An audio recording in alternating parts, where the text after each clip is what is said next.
있을 것입니다. 예. 자, 오늘은 예레미야 29장 11절에서 14절의 말씀을 가지고 희망의 빛으로 오신 예수다라는 제목으로 은혜를 나누기를 원합니다. 자, 오늘부터 시작하는 이 대림절은요, 희망의 절기로, 그러니까 희망을 가지고 오신 예수님의 오심을 기념하는 그런 기간입니다. 그래서 우리는 희망을 말하고 또 희망을 노래하고 또 희망을 외칠 수가 있는 것입니다. 이 대림절은요, 오심 또 도착이라는 의미를 가진 라틴어 어드벤투스에서 유래된 말로요, 예수 그리스도의 오심을 이제 기대하며 준비하는 4주간을 의미하는 거예요. 자, 한 달 남은 이제 한 해를 되돌아볼 때 특별한 감사의 조건을 우리가 찾지 못할지라도 여러분, 그래도 우리들이 하나님 앞에 감사할 수 있는 것은요, 정말 구속자이신 예수 그리스도를 우리를 위해서 보내주시고 또 그 예수님이 우리와 함께 하신다고 하는 사실 이 사실 하나만을 우리는 하나님 앞에 감사해야 합니다. 그러므로 우리 성도들은요, 정말 예수님이 오신 이 기쁜 소식을 함께 나눌 수 있는 성도가 되었음에 우리가 감사를 하고, 그리고 환경을 초월한 감사가 저와 여러분에게 있어야 할 줄 믿습니다. 그리고 우리는 이 대림절을 통해서 무엇보다도 희망을 발견해야 해요. 그 이유가 뭐냐? 바로 예수님께서 희망을 주시기 위해서 이 땅에 오셨기 때문이라고 하는 거죠. 자, 그래서 오늘 이 말씀 안에서 우리들이 발견할 희망이 과연 무엇일까를 우리가 같이 나누기를 원하는데, 첫째는요, 절망적인 세상을 아는 것이 희망이라는 거예요. 세계적인 문호 조지 버나드 쇼라는 분이 사람에게는 두 가지 비극이 있다, 이렇게 말을 했어요. 자, 첫 번째 비극은요, 자기가 원하는 것을 얻지 못하는 비극이에요. 그리고 두 번째 비극은요, 자기가 원하는 것을 얻는 비극이다, 이런 말을 했어요. 자, 그러면 이 두 가지 중에 어느 것이 더 비극적인 것일까요? 근데 이 버나드 쇼는요, 자신이 원하는 것을 얻었을 때 그것이 더 비극적이다, 이렇게 말을 한 거예요. 자, 내 온 인생을 다 바쳐서 내가 원하는 것을 얻었는데, 그런데 그것이 나에게 진정한 가치를 주지 않는 거예요. 자, 그것을 깨닫는 것이 더 비극이라고 하는 거예요. 왜냐? 그것은 나에게 상실감을 가져다 주기 때문이라고 하는 거예요. 여러분, 지금 우리 주변에 많은 사람들이 우울증에 시달리면서 살아가고 있어요. 어떤 부모는 자녀에게 희망을 걸었다가 상실감을 느끼는 그런 부모인 거예요. 아니, 의지였던 배우자가 자신을 이해해 주지 못함으로 절망감을 느끼고 살아가는 그런 사람도 있어요. 그렇게 믿었던 친구가 등을 돌림으로 배신감을 느끼면서 살아가는 그런 사람도 있다고 하는 거예요. 그렇습니다. 우리가 사는 이 세상 어디에서도 절대적인 희망을 걸고 살아갈 거예요. 그런 곳이 없다고 하는 사실을 우리가 깨달아야 한다고 하는 거예요. 자, 이런 의미에서 우리 자신의 절망을 발견하는 것, 그것이 바로 희망의 출발이 될 수가 있다고 하는 거예요. 이것은 어떤 허무주의가 되라는 말이 아니에요. 어떤 인생을 포기하라는 말이 아닙니다. 하나님을 모르는 세상의 끝날에 일어날 그런 현실을 직시하라는 그런 말이에요. 그러므로 하나님을 떠난 세상, 하나님을 떠난 사람이 얼마나 비참한 현실로 살아가고 있는지를 우리가 알아야 하고요. 그리고 내가 꿈꾸던 현실이 나에게 만족감을 채워주지 못한다고 하는 사실을 우리가 깨달아 알아야 한다고. 하나님 없는 모든 수고, 하나님 없는 모든 노력이 헛된 것이라고 하는 것을 우리는 알아야 한다고 하는 거예요. 여러분, 전도자가 전도서 1장에서 외치는, 그렇죠, 솔로몬이죠. 솔로몬이 외쳤던 그 회무의 외침을요, 우리는 알아야 한다고 하는 거예요. 주보 가운데 열어보시면 말씀들이 쭉 나와 있죠. 전도서 1장 2절 4절 같이 보겠습니다. 전도자가 이르되 헛되고 헛되며 헛되고 헛되니 모든 것이 헛되고 해 아래에서 수고하는 모든 수고가 사람에게 무엇이 유익한가?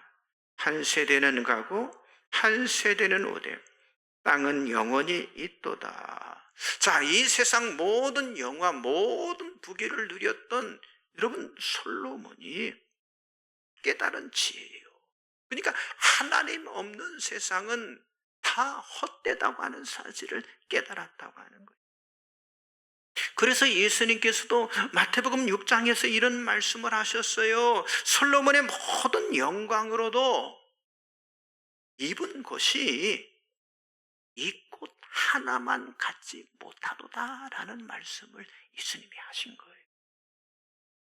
자, 그런데 우리들은 아직도 여러분 세상에 희망이 남아있다고 하는 생각, 그 생각을 버리지 못하고 세상 어디에서도 찾을 수 없는 그 희망을 찾아서 어떤 일에 우리의 시간과 우리의 물질을 낭비하면서 지금 우리들이 살아가고 있다고 하는 거예요.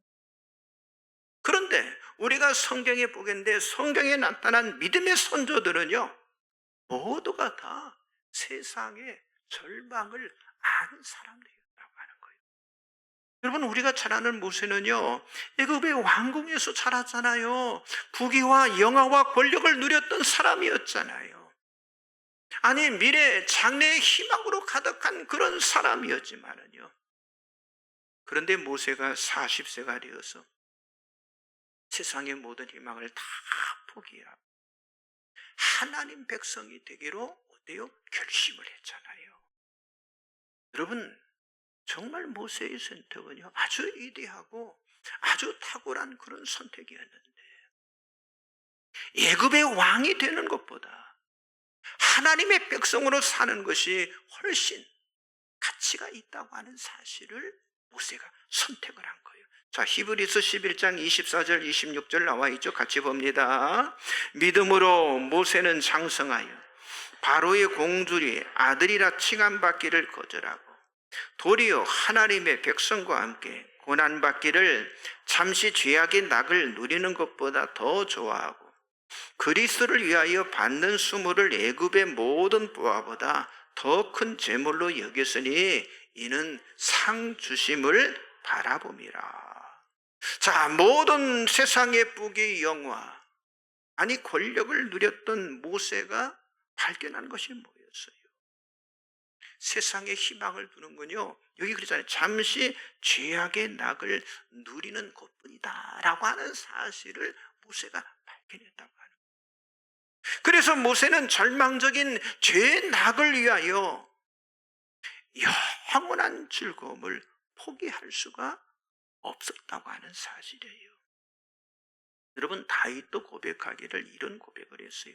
주의 궁정에 산 날이 다른 곳에서 첫날보다 나은즉 악인의 장막에 사는 것보다 내 하나님의 그 성전 문지기로 있는 것이 좋사오니라는 고백을 했어요. 그러니까 모세와 다윗의 선택은요, 어리석은 선택이 아니었는데 그들은 세상의 낙 그리고 악인의 삶의 비참함을 알게 된 거예요.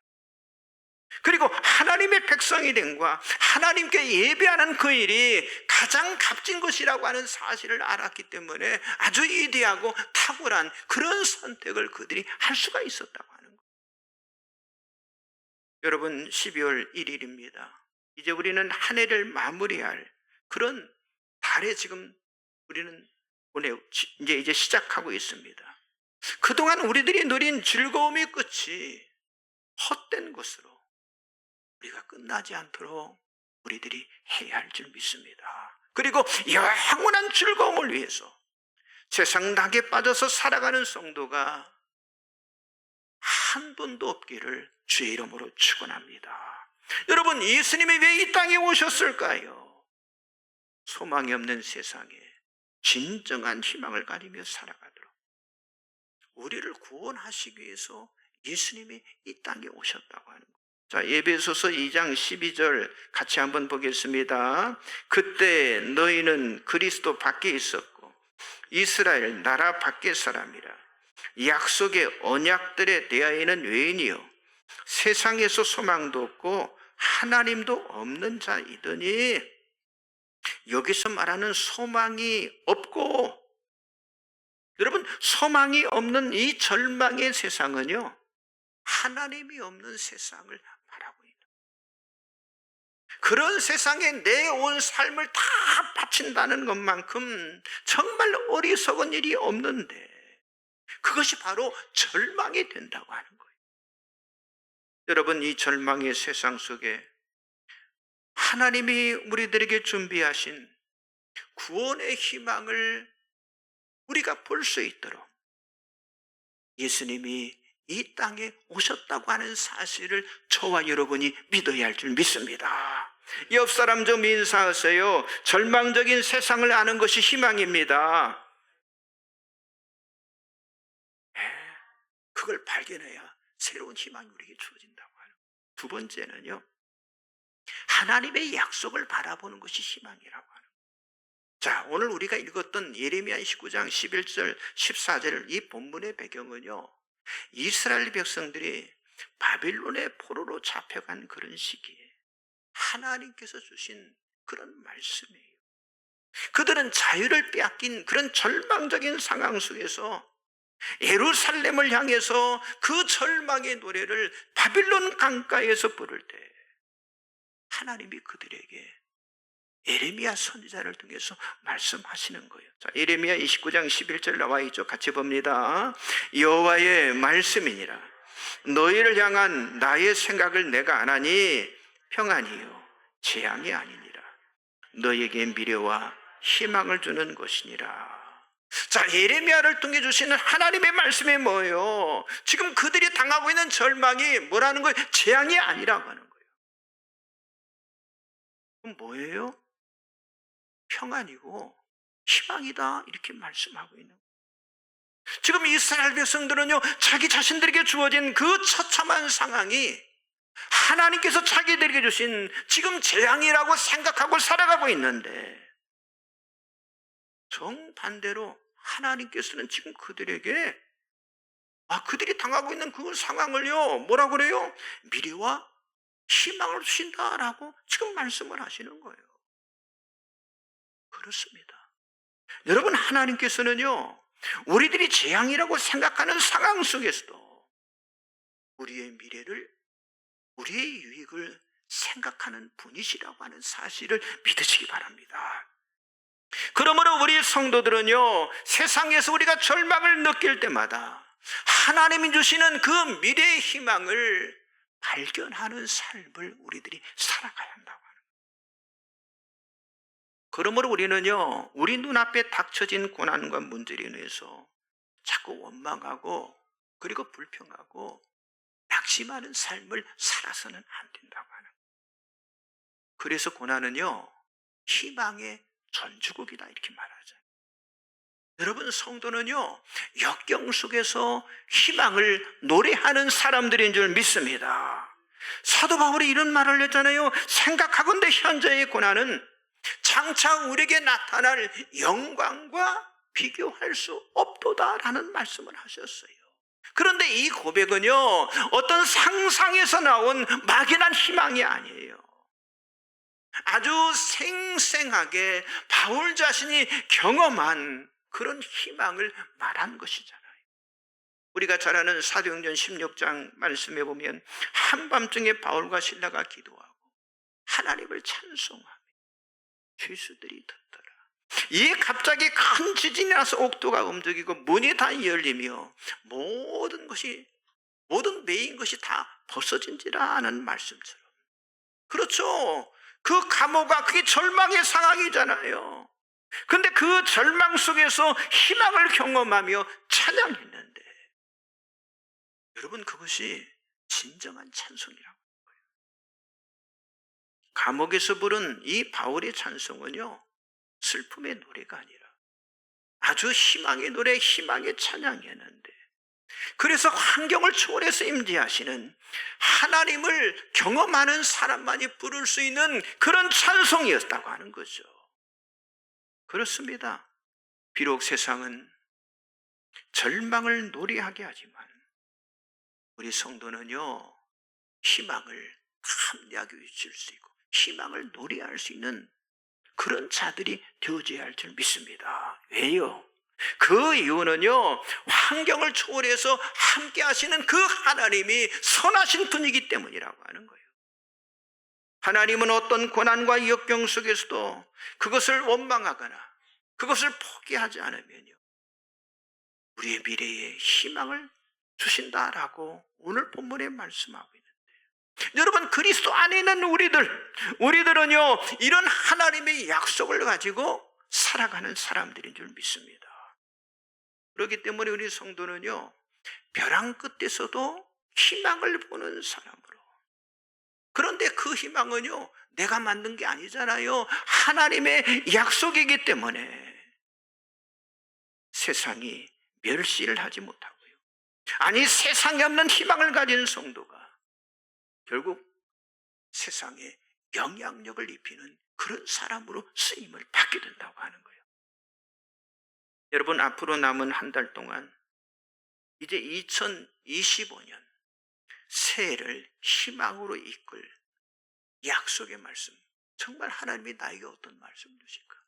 그 약속의 말씀을 여러분들이 기대하시기 바랍니다. 아니, 송고 영신예배 받을 희망의 말씀, 약속의 말씀을 여러분들이 지금 한 달 전부터 기도하며 준비하라고 하는 거예요.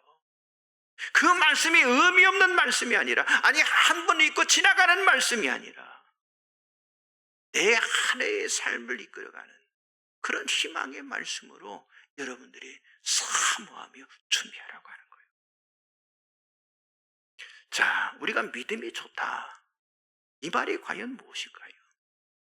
여러분, 믿음이 좋다는 건요, 어떤 어려움 속에서도 하나님의 약속에 그 말씀의 끈을 끝까지 붙드는 사람, 그런 사람을 향해서 우리가 믿음이 좋다라고 말하잖아요. 여러분, 벼랑에 떨어져도 창조주 하나님의 손이 나를 붙드신다고 하는 그런 믿음을 저와 여러분이 같이 할 줄 믿습니다. 하나님만이 우리 성도의 희망인 줄 믿습니다. 그래서 하나님의 약속을 희망으로 알고 희망으로 붙들고 살아가는 사람은요, 담대한 용기를 가지고 세상을 이기면서 살아가게 되어 있다고 하는 거예요. 자, 말씀 보세요. 로마서 8장 35절, 38절, 39절 같이 봅니다. 누가 우리를 그리스도의 사랑에서 끊으리요? 환난이나 곤고나 박해나 기근이나 적신이나 위험이나 칼이라. 내가 확신하노니 사망이나 생명이나 천사들이나 권세자들이나 현재일이나 장래일이나 능력이나 높음이나 깊음이나 다른 어떤 피조물이라도 우리를 우리 주 그리스도 예수 안에 있는 하나님의 사랑에서 끊을 수 없으리라. 아멘. 그렇습니다. 하나님의 사랑에서 어떤 것도 끊을 수 없다고 그랬어요. 특별히 오늘 우리가 보는 본문 말씀 29장 11절에 너희를 향한 나의 생각을 내가 안다, 내가 아노라 라고 말씀하셨어요. 그러니까 하나님은요, 우리를 향한 사랑이 분명하고, 그리고 아주 확실하다고 하는 걸 스스로 알고 계시는 그런 분이시라고 하는 거예요. 그러니까 하나님에게는요, 불확실한 것이 없다고 하는 거예요. 우리를 향한 아주 확실한 사랑으로 우리를 돌보시는 분이 우리의 구원자 되신 전능하신 하나님인 줄 믿습니다. 여러분, 예수님 보세요. 여러분, 예수님은 확실하고도 분명한 이 하나님의 사랑을 알았기 때문에 여러분, 이 땅에 아주 확신으로 베들레헴 마곡간에 오신 거예요. 아니 그 사랑이 너무도 확실해서 조금도 주저할 이유가 없었다고 하는 사실이죠. 예수님 안에서 우리는 하나님의 모든 약속을 다 상속을 받은 그런 자들입니다. 그러므로 환경을 바라보고 절망하지 말고 하나님의 약속을 바라보고 여러분들이 희망을 품으시고 어떤 고난이 있다 할지라도 우리를 하나님이 지켜주신다고 하는 확신을 가지고 평강 가운데 살아가시기를 주의 이름으로 축복합니다. 옆 사람 다시 한번 인사하세요. 하나님의 약속을 바라보는 것이 희망입니다. 그래요. 약속의 말씀 바라보는 그게 우리의 미래의 희망을 가지고. 마지막 세 번째는요, 복음의 빛을 갈망하는 것이 희망이라고 하는 거예요. 여러분, 우리가 사는 세상을 보세요. 과거에 비해서 세상은요 더 환하고 빛나고 있지만 어둠은요 더 짙어만 가고 있다고 하는. 여러분, 성탄절이 되면요 세상은요 화려한 불빛으로 변하게 되잖아요. 그러나 그 불빛은 뭐예요? 물건을 팔고 사는데, 또 여기 뭐 호텔 같은 데는요 사람들을 이렇게 오게 만드는 그런 필요한 빛이잖아요. 자, 세상은요 예수님이 전해주는 희망의 빛이 무엇인지 지금 모른 채요 그냥 눈에 보이는 빛만을 비추고 있다고 하는 사실이죠. 자, 여러분은 예수님이 이 땅에 빛으로 오신 이유를 이해하고 세상 빛에 들떠서 세상과 같이 그렇게 성탄절을 우리가 맞이하고 준비해서는 안 된다고 하는 거예요. 예수님은 이 땅에 뭘로 오셨다고요? 희망의 빛으로 이 땅에 오신 줄 믿습니다.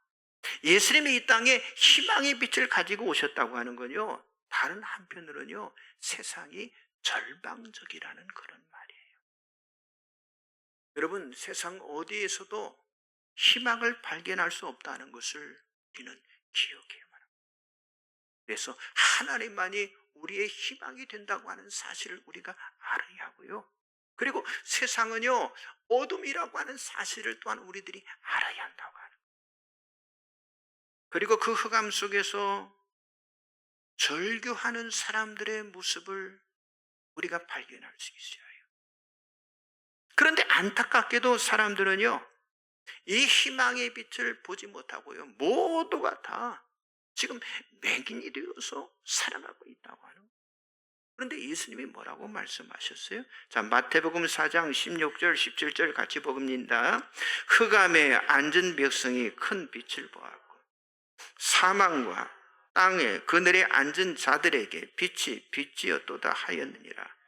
이때부터 예수께서 비로소 전파 이르시되 회개하라, 천국이 가까이 왔느니라 하시더라. 여러분, 예수님을 모르는 사람들은 여기 말씀처럼 모두 다 흑암에 앉아있는 백성이에요. 아니, 사망과 사망의 땅에 그늘에 앉은 자들이다라고 지금 말씀하고 있잖아요.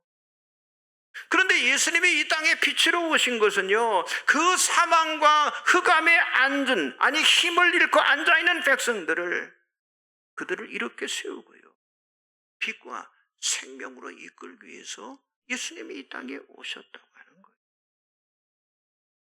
여러분, 무엇이 사람들을 흑암과 사망의 땅에 주저앉게 만들었을까요? 다른 게 아니잖아요. 죄 때문이에요, 죄. 그래서 로마서 6장 23절에 죄의 삭은 사망이다 이렇게 말씀했잖아요. 여러분, 이스라엘이 바벨론의 포로가 되었기 때문에 그게 절망이 아니라 그들이 저버린 하나님께 대한 믿음이, 그게 바로 절망이었다고 하는 거예요. 진정한 절망은요 환경적인 요인에서 오는 것이 아니라 영적인 것으로서 죄의 결박에 묶여있는 그 영혼이 바로 절망이 되는 거라고 하는 거예요. 여러분, 예수님이 공생의 기간 제자들조차도 이스라엘이 로마의 압제로부터 해방되는 것 때문에 제자들이 그것 때문에 예수님이 오셨다라고 그 제자들이 처음에 그렇게 생각을 했어요. 그러나 예수님은 그것 때문에 오신 게 아니에요. 예수님이 오신 것은요, 세상을 구원하기 위해서 이 땅에 오신 거잖아요. 그런데 이런 제자들의 잘못된 희망이 오늘 우리들의 모습 속에서도 발견될 수가 있는데, 자, 우리가 교회를 다니면서도 그냥 세상에서 부유하고 그냥 행복만을 그냥 추구하며 살아가고 있다고 하는 거예요.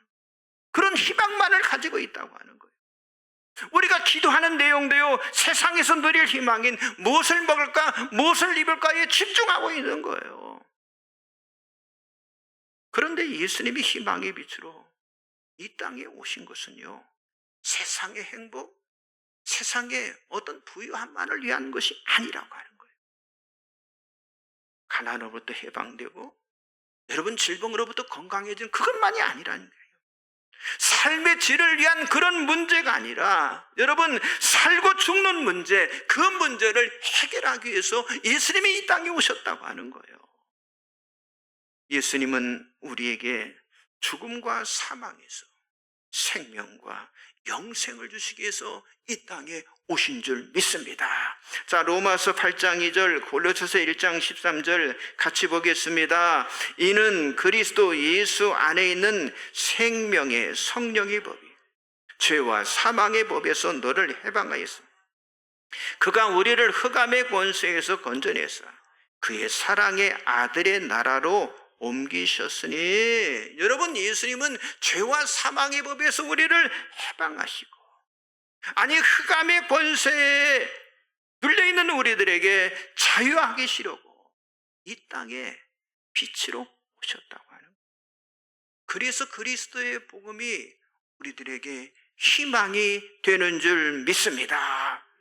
자, 예수님이 그 빛을 비추신 것이 세상의 희망이라고 하는 사실을 우리는 알아야 한다고 하는 거예요.